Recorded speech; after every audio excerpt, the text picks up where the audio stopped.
விழுப்புரம் மாவட்டத்தில் தென்கோடிப்பாக்கம் என்பது என்னுடைய கிராமம். இங்கு ஒரு 10 ஏக்கர் நிலம் வாங்கி ஒரு அப்ரூவ் வாங்கி விற்பனை செய்யப்படுகிறார். இது 1 ஏக்கர் நடு மையத்தில் புறம்போக்கு ஊர் பகுதியில் மறிக்கப்பட்டு ஊருக்கு ஒரு பணம் தரப்படுகிறது. இதை இதை காரணம் யார்? இங்கிருந்து கிராம நிர்வாகம் அதை எப்படி சான்றளித்தார்? மேலும் இங்கு பஞ்சாயத்து தீர்மானம் போடப்பட்டு அது தீர்மானத்தை வைத்து தான் அவர்களுக்கு அப்படி தரப்படுகிறது. அப்படி தந்த அதிகாரிகளாவது நடுவில் 1 ஏக்கர் நிலம் உள்ளது, இதில் உள்ள ஓடைகள் துக்கப்பட்டிருக்கிறது என்று அப்படி நிறுத்தினார்கள். கிடையாது.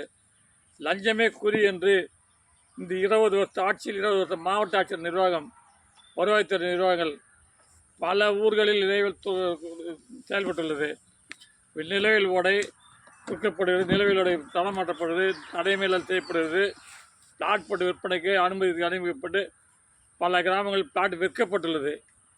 நாளைக்கு கட்டணம் கட்டும்போது ஒரு 40 வருஷம் வில்லங்க எடுக்கும்போது இந்த குறைபாடு தெரியும், சட்டம் ஒழுங்கு ஏற்படும். இன்றைய அதிகாரிகள் சம்பாதித்து சென்று விட்டார்கள்.